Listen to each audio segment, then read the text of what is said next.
बिस्मिल्लाहिर्रहमानिर्रहीम। Breaking always के साथ मैं हूँ अज़रा फैसल। उम्मीद है आप जहाँ भी होंगे खैरियत से होंगे। आज हम आपके सामने लाए हैं वो पैगाम जो एक कैदी की नहीं, एक कायद की आवाज़ है। इमरान खान की जेल से जारी नई इनकलाबी तहरीक का आगाज़। पाकिस्तान तहरीक इंसाफ के पैटर्न इन चीफ और साबिक़ वज़ीर-ए-आज़म इमरान खान ने अडयाला जेल से एक वल्वला अंगेज़ और फैसला कुन पैगाम जारी किया है। उनका कहना है कि इस बार एहतजाज वक्ती या रमज़िया नहीं होगा, ये एक मुल्क गिर मसलसल और नाकाबिल शिकस्त तहरीक होगी। इमरान खान ने वाज़ेह कर दिया है कि वो जेल की सलाखों से बाहर भी अपनी तहरीक की क़यादत नहीं छोड़ेंगे। मैं जेल से खुद तहरीक की क़यादत करूँगा। ये जुमला न सिर्फ उनके हौसले की अलामत है बल्कि उनके नज़रिए की गहराई को ज़ाहिर करता है। इमरान खान ने शिकवा किया कि पाकिस्तान में आइन और कानून का मजाक बनाया जा रहा है। उनके मुताबिक तहरीक इंसाफ पर तमाम आइनी और कानूनी रास्ते बंद कर दिए गए हैं। हमारी कारकुनान को गिरफ्तार किया जा रहा है, मुकदमात बन रहे हैं और अदलिया को दबाव में लाया जा रहा है। अब इमरान खान ने अपनी कानूनी टीम को भी मुतहर्रिक कर दिया है। सलमान अकरम राजा उनकी हिदायत पर उनके वकला की हैसियत से अमल दरामद करेंगे, जबकि पार्टी की क़यादत बाहिर उमर अयूब के सपुर्द की गई है। एक वाज़ेह नज़्म व ज़ब्त और हिकमत अमली के साथ ये तहरीक आगे बढ़ेगी। इस बयान का सबसे अहम हिस्सा वो है जहाँ इमरान खान कौम से मुखातब होते हैं। वो कहते हैं, याद रखो वोट मेरा नहीं आपका चोरी किया हुआ है, आवाज़ मेरी नहीं आपकी दबाई जा रही है। ये सिर्फ एक सियासी बयान नहीं बल्कि अवाम को बेदार करने की सदा है। वो कहते हैं कि अब वक्त है कि हर पाकिस्तानी अपने हक़ के लिए खड़ा हो। आज़ादी कोई प्लेट में रख कर नहीं देता। ये पैगाम सिर्फ कारकुनान के लिए नहीं, पूरी कौम के लिए है। उन्होंने खबरदार किया कि इस्लामाबाद में स्नाइपर्स तैनात होते हैं जो पुरअमन मुजाहिरीन पर फायर करते हैं। इस किस्म की ताकत का इस्तेमाल एक जमहूरी रियासत में नाकाबिल कबूल है। इमरान खान ने ऐलान किया है कि ये तहरीक सिर्फ तहरीक इंसाफ तक महदूद नहीं रहेगी। उन्होंने इत्तेहादी जमातों, तहरीक के तहफ़्फ़ुज़ आईन पाकिस्तान, JDA और मारहंग बलोच को दावत दी है कि वो इस जमहूरी जदोजहद में शामिल हों।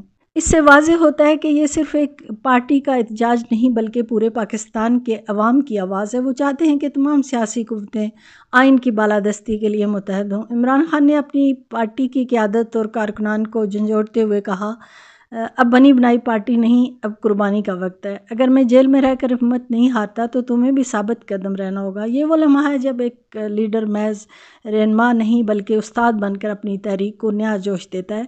उन्होंने कहा कि उन्हें भी मशवरा दिया गया था कि बन्नी गाला में बैठ जाएं, चुप रहें, जैसे नवाज शरीफ ने 10 साल चुप साध ली। लेकिन मैं बुज़दिल नहीं हूँ, यजीदियत पर कभी खामोश नहीं रह सकता। नाज़रीन, इमरान खान की आवाज़ आज सिर्फ जेल से नहीं आ रही बल्कि हर उस पाकिस्तानी के दिल से आ रही है जो अपने वोट, अपने मुस्तकबिल और अपने मुल्क के लिए फ़िक्रमंद है। ये तहरीक अब सिर्फ इमरान खान की नहीं, ये आपकी तहरीक है। अब फैसला अवाम के हाथ में है कि हम खामोश तमाशाई बने रहेंगे या हकीकी आज़ादी के लिए इमरान खान का साथ देंगे। और नाज़रीन, हालिया दिनों में भारतीय chief of defence staff general Anil Chauhan ने सिंगापुर में डायलॉग के दौरान एक TV को दिए गए इंटरव्यू में उन्होंने इतराफ़ किया है कि ऑपरेशन सिंदूर के दौरान भारतीय फ़ौज का 15% कीमती वक्त जाली खबरों, साइबर हमलों और झूठे प्रोपेगेंडे में ज़ाया हुआ। उनका ये बयान न सिर्फ भारतीय फ़ौजी निज़ाम के अंदरूनी मसाइल की गमाज़ी करता है बल्कि ये भारत के जदीद जंगी सलाहियतों और बयानिए के तज़ाद को भी बेनकाब करता है। जनरल चौहान के मुताबिक भारत को जंग के दौरान असल ज़मीनी सूरत हाल का इदराक करने में कई बार नाकामी हुई, जिसकी बड़ी वजह जाली खबरें और साइबर हमले थे। इस बात से ये ज़ाहिर होता है कि भारत की कमांड एंड कंट्रोल सिस्टम और टेक्नोलॉजी पे फ़ख्र करता था, दरअसल प्रोपेगेंडा की भीड़ चढ़ चुका है। जंग में जब बरवक्त और दुरुस्त फ़ैसला साजी ज़रूरी होती है, वहाँ भारतीय फ़ौज अफवाहों और फेक न्यूज़ के दलदल में फंसी रही। भारतीय जनरल ने यह भी तस्लीम किया कि पाकिस्तान के साथ झड़पों में कई भारतीय तैयारे तबाह हुए। अगरचे उन्होंने तादाद को गैर अहम करार देने की कोशिश की, लेकिन ये बात वाज़ेह है कि भारत को फ़िज़ाई जंग में भारी नुकसान उठाना पड़ा। उनका कहना था कि असल बात यह है कि ये तैयारे क्यों गिरे। ये दर हकीकत भारत की नाकाम मनसूबाबंदी और नाक़स हिकमत अमली की तरफ इशारा है।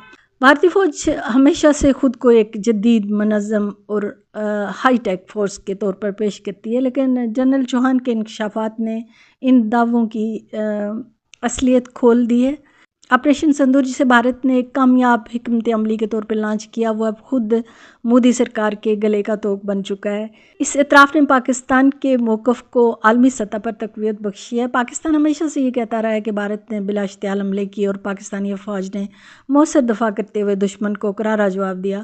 بھارتی جنرل کے بیانات نے اس بیان کی تصدیق کر دی ہے کہ پاکستان نے دفاعی حکمت عملی میں برتری حاصل کی۔ بین الاقوامی تجزیہ کاروں کا کہنا ہے کہ بھارتی فوجی قیادت کے یہ بیانات نہ صرف بھارت کی فوجی ساکھ کو متاثر کر رہے ہیں بلکہ یہ سوال بھی اٹھا رہے ہیں کہ کیا بھارت واقعی جدید جنگی ٹیکنالوجی اور انٹیلیجنس پر بھروسہ کرنے کے قابل ہے۔ بھارت کی اپنی اندرونی رپورٹس میں ایسی کمزوریاں سامنے آنا اس بات کا ثبوت ہے کہ میڈیا پروپیگنڈا اور بڑی بڑی باتوں سے جنگ نہیں جیتی جا سکتی۔ جنرل انیل چوہان کا اعتراف ایک آئینہ ہے جس میں بھارت کو اپنی عسکری کمزوریوں اور پروپیگنڈے پر مبنی بیانیے کو دیکھنا ہوگا۔ پاکستان کے خلاف جارحیت کا یہ نتیجہ بھارت کے لیے سبق ہونا چاہیے کہ جنگیں صرف ہتھیاروں سے نہیں جیتی جاتی بلکہ سچائی، دانش مندی اور بروقت فیصلوں سے ہی کامیابی ممکن ہوتی ہے۔ ایسے وقت میں جب دنیا ہائبرڈ وار، سائبر سیکیورٹی اور پروپیگنڈے کی جنگوں میں مصروف ہے، بھارت جیسے ملک کا 15% وقت جھوٹے بیانیے کی نظر ہونا اس کی قیادت کی نااہلی کا منہ بولتا ثبوت ہے۔ اجازت چاہوں گی، ویڈیو پسند آئی ہو چینل کو سبسکرائب ضرور کیجیے گا۔ جہاں رہیں خوش رہیں، اللہ نگہبان، پاکستان زندہ باد۔